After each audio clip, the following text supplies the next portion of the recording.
అందరూ నమస్తే. బండి భగీరథ్ కేసును ఎంత తొక్కి పెడదామని వాళ్ళ ఫాదర్ కావచ్చు, లేకపోతే రాష్ట్ర ప్రభుత్వం కావచ్చు, ఎవరైనా కావచ్చు, తొక్కి పెడదాం అనుకున్నారో ఇప్పుడు అది అంత డీప్గా బయటకు వస్తుంది. అసలు దీని లోతు ఎంత, బండి భగీరథ్ ఏమేం చేసిండు, ఎంతమందిని వాడుకున్నాడు, ఇవన్నీ విషయాలు ఒక్కొక్కటి బయటకు వస్తున్నాయి. గుర్తుందా, కోర్టుల అవతల పేరెన్నిక కన్నా నిరంజన్ రెడ్డి అడ్వకేట్ ఆయననే పరిశాన్ చేసిండు. పప్పు నాగేశ్వరరావు గారని ఒక అడ్వకేట్.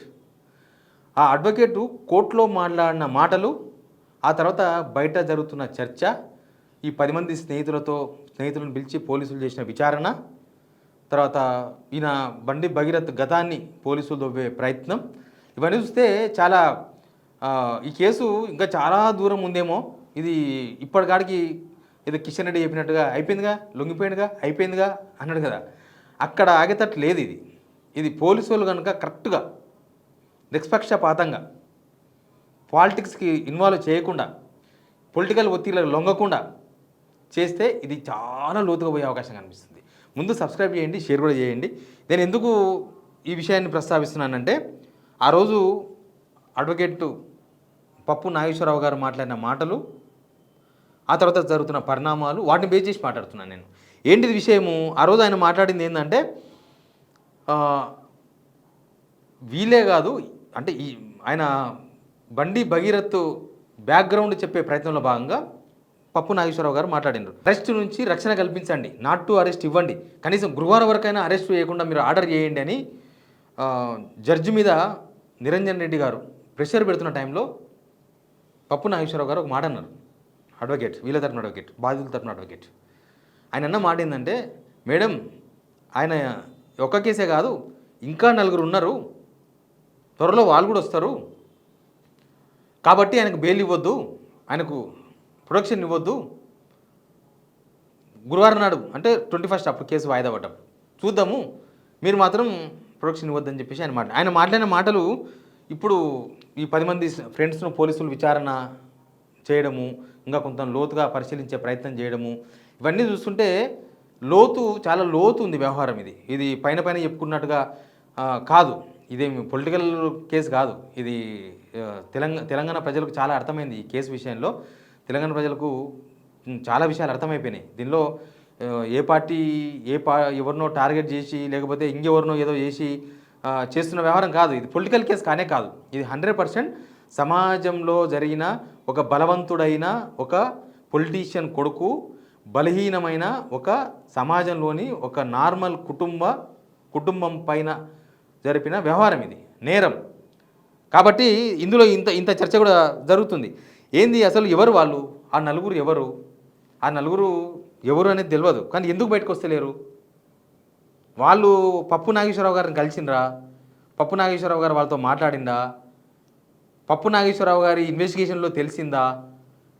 కొంత ఆయన కోర్టులో మాట్లాడినప్పుడే చాలా విషయాలు తెలుసుకొని మాట్లాడినట్టుగా కనిపించింది.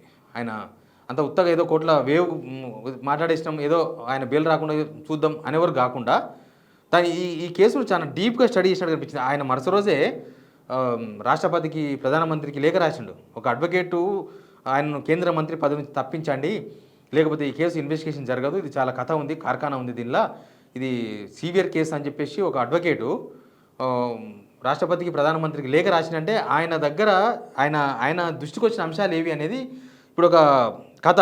రోజు మాట్లాడిన మాటలు ఏంటంటే, భగీరథ్ చేతిలో దారుణంగా మోసపోయిన బాధితులు కొందరు ఉన్నారని న్యాయమూర్తి జస్టిస్ మాధవీదేవికి వివరించారు. భగీరథ్ చేతిలో మోసపోయిన మరో 2 బాధితులు త్వరలో బయటికి వస్తారని, వారు కూడా భగీరథ్కు వ్యతిరేకంగా సాక్ష్యం చెబుతారని ఆశాభావం వ్యక్తం చేసిన ఆయన ఆ రోజు. అయితే బాధితుల పేర్లు మాత్రం ఆయన బయట పెట్టలేదు. అది పద్ధతి కాదు, సిస్టమ్ కాదు. వాళ్ళు మైనర్లా మేజర్ల అనే విషయం కూడా తెలియదు. అయితే ఎందుకంటే ఆయన ఏజ్ 27, బిగ్ ఏజ్ 27 అంటే సమాజం మీద పూర్తి అవగాహన ఉన్నాడు. సేమ్ టైమ్గా 27 ఏజ్ అంటే ఏంది అది? ఆ ఏజ్లో ఈ చిన్న అమ్మాయిలతో ఫ్రెండ్షిప్ చేయడం అనేది ఏందో ఛాలెంజ్ చేసి మరీ ఫ్రెండ్షిప్ చేసినట్ట. నేను అమ్మాయిని పడేస్తా అని కొంతమంది బయట మాట్లాడుతున్నారు ఆ విషయాలన్నీ కూడా. ఛాలెంజ్ చేసి ఫ్రెండ్షిప్ చేసిండు అనే విషయాలు కూడా బయటకు వచ్చినాయి. మళ్ళీ ఈ ట్రాప్లో ఎవరెవరు ఉన్నారు, వాళ్ళు మైనర్లా మేజర్లా ఆ విషయాలు అవి మనకు తెలియదు, అవన్నీ కూడా తర్వాత తెలుస్తాయి మనకు. అయితే వాళ్ళు ఎందుకు బయటకు వస్తలేరు, వాళ్ళు బయటికి రాకపోవడానికి కొన్ని రీజన్స్ ఉండొచ్చు. ఎవరైనా సరే ఇప్పుడు ఈ ఫ్యామిలీ కాబట్టి బయటకు వచ్చింది, కానీ యాక్చువల్గా బండి సంజయ్ కూడా ఈ ఫ్యామిలీ బయటికి రాదనుకున్నాడు. ఎందుకంటే సమాజంలో కొంచెం స్థితిగా ఉన్నవాళ్ళు, లేకపోతే మీడియా ఒక మధ్యతరగతి కుటుంబం వాళ్ళు, ఇక ఇట్లాంటి విషయాలను బయటికి చెప్పుకుంటే వాళ్ళకు సమాజంలో గౌరవం ఉండదు, లేకపోతే సమాజంలో మమ్మల్ని ఇంకొక రకంగా చూస్తారు, ఇక ఏదో జరిగిపోయింది అని చాలా ఉంటాయి, ఇట్లా భయపడతారు. వీళ్ళు మాత్రం ధైర్యం చేసి వచ్చిండ్రు. బండి సంజయ్ అదే అనుకున్నాడు, వీళ్ళు రారలే, ఎందుకంటే వాళ్ళు కూడా కొంచెం ఈయనకన్నా బాగున్న ఫ్యామిలీయే, సేమ్ సామాజిక వర్గం, అంత ఈజీగా ఆడపిల్లల ఫ్యామిలీస్ బయటికి రావు, అయిపోతుందిలే, బయటికి మస్తు మాట్లాడతారులే కానీ రారలే, ఇంత జరుగుతుంది అనుకుంటే బండి సంజయ్ ఏదో దాన్ని కప్పేస్తుండే, ఏదో చేస్తుండే. ఇప్పుడు అందరూ బీజేపీ వాళ్ళైనా మిగతా వాళ్ళైనా ఏమంటున్నారు, బండి సంజయ్ ఈ కేసుని ఇక్కడ దాకా తెచ్చుకునేది లేకుండే, వాళ్ళ పేరెంట్స్ ఇంటికి వచ్చిన రోజే మాట్లాడేది ఉండే, కనీసం పెళ్లి విషయం వచ్చినప్పుడు, ఎందుకంటే ఇప్పుడు ఎవరైనా సరే ఏ తల్లిదండ్రులైనా సరే, ఆడపిల్ల తల్లిదండ్రులు అందరూ వాళ్ళ ఆడపిల్లకు ఇట్లాంటి పరిస్థితి వచ్చినప్పుడు ఆ తల్లిదండ్రులు నెక్స్ట్ చేసేది ఏంది, ఆ పిల్లకు ఎవరైతే ఇబ్బంది పెట్టినరో వాళ్ళతో పెళ్లి చేస్తే ఇది సమస్య పరిష్కారం అవుతుంది. ఇదే అనుకుంటే ఫస్ట్ సొల్యూషన్ ఇదే. ఎందుకంటే ఆ పిల్ల జీవితం ఖరాబ్ కాకూడదు అనేది ఉంటుంది, ఫ్యూచర్ కూడా ఆలోచిస్తారు కదా. ఆ తల్లిదండ్రులు కూడా చేసింది అదే బండి సంజయ్ విషయంలో. కానీ బండి సంజయ్ మరి ఆయన ఇంత దూరం పోదనుకున్నాడు, బహుశా వీళ్ళు బయటికి రారలే, ఏదో అరుస్తున్నారు, బయటకు వస్తే వాళ్ళే డ్యామేజ్ అవుతారు కదా, మొగలది ఏముంది అని అనుకున్నాడేమో. కానీ ఇంత డ్యామేజ్ జరుగుతుంది అనుకోలేదు. అందుకే అందరూ ఆయన శ్రేయోభిలాషులు అంతా అదే అనుకుంటున్నారు, అదే చెప్తున్నారు కూడా, ఇంత దూరం తీసుకొచ్చేది లేకుంటే మీరు ఈ కేసును వాళ్ళను కాంప్రమైజింగ్ చేసుకునేది ఉండే. ఇక్కడ పైసల కాంప్రమైజింగ్ అయితే ఎప్పుడూ అయిపోయేది. ఫస్ట్ వాళ్ళు పైసల కోసమే ఇదంతా చేసి ఉంటే ఏదో ఒక పాయింట్లో ఏదో సమ్ ఆఫ్ అమౌంట్లో సెటిల్మెంట్ అయ్యేది. కానీ వాళ్ళు పైసలతో లేరు, పైసల కోసం లేరు, పైసల వ్యవహారంలో లేరు. వాళ్ళు బిడ్డ జీవితం నాశనం చేసిండ్రు, ఆ బిడ్డ జీవితాన్ని నిలబెట్టాలి, దానిలో ఉన్నారు వాళ్ళు.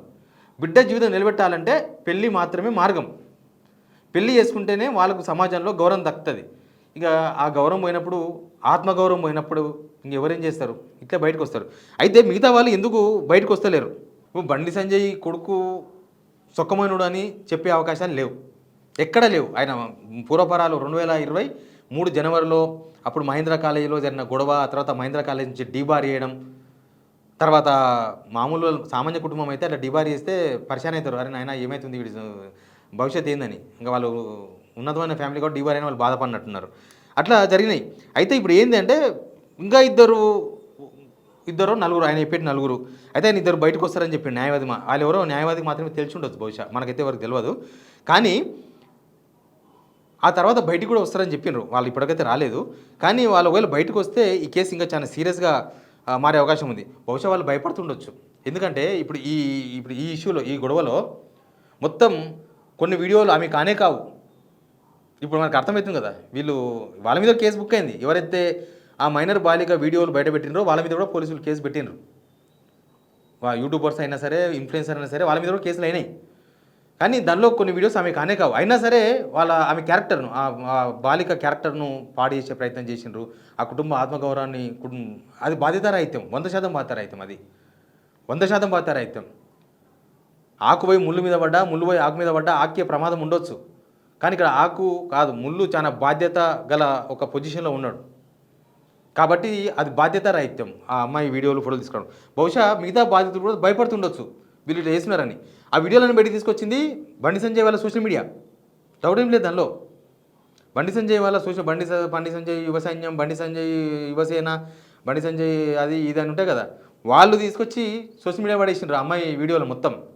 కాబట్టి మమ్మల్ని కూడా అట్లా చేస్తారేమో, కానీ వాళ్ళ వాంగ్మూలం కూడా వస్తుందేమో రేపు వాళ్ళ వాంగ్మూలం కూడా తీసుకుంటే ఈ కేసు చాలా భగీరథ్ చాలా భారీ మూల్యం చెల్లించుకోవాలి. ఇప్పటికే 10 సంవత్సరాలు మినిమం, ఇప్పుడున్న సెక్షన్స్ ప్రకారం భగీరథ్ ఈ కేసు ప్రూవ్ అయితే 10 సంవత్సరాలు మినిమం జైలు శిక్ష, 20 years మ్యాక్సిమం జైలు శిక్ష ఆయనది. ఇంకా 20 years అంటే లైఫే ఉంటుంది, లైఫే. 10 సంవత్సరాలు అంటేనే లైఫ్. ఇట్లా వ్యక్తిత్వ హననానికి పాల్పడతారని బహుశా ఉండొచ్చు. లేకపోతే ఈ కేసు అయింది కాబట్టి ఇక ఎవరైనా బెదిరిస్తుండొచ్చు, మీరు బయటికి రావద్దు, బయటకు వస్తే ఇంకా వేరే లాగుంటుంది. ఎందుకంటే ఒక దెబ్బ తాకింది కదా, దీన్ని ఇంకా తీవ్రతరం చేసుకుని ఎవరు ప్రయత్నాలు చేయరు. మరి ఎవరు బెదిరిస్తారు, ఎవరు బెదిరిస్తున్నారు వాళ్ళని ఏమైందో తెలియదు. బట్ వాళ్ళు పప్పు నాగేశ్వరరావుతో మాట్లాడాను. పప్పు నాగేశ్వరరావు గారు బయట వివరాలను బట్టి మనకు అర్థమైంది, అడ్వకేట్ని బట్టి. అయితే వాళ్ళు బయటకు వస్తారా లేకపోతే పోలీసులు వీళ్ళ ద్వారా తీసుకున్న సమాచారాన్ని తీసుకొని వాళ్ళ వాంగ్మూలం ఏమైనా రికార్డ్ చేసే ప్రయత్నం చేస్తారా? వాళ్ళ వాంగ్మూలం కనుక రికార్డ్ అయితే ఈ కేసు చాలా చాలా డేంజర్గా మారే అవకాశం కనిపిస్తుంది. ఇది ఇక ఎవరు రక్షించలేని వ్యవహారం. ఇప్పటికే రకరకాల సెక్షన్లు కేసులైనాయి. ఇంకా ఎఫ్ఐఆర్ ఆర్డర్ అవుతా ఉంది, మారుతూ ఉన్నాయి, ఎఫ్ఐఆర్ మారుతూ ఉన్నాయి సెక్షన్స్ ఇప్పుడు కూడా.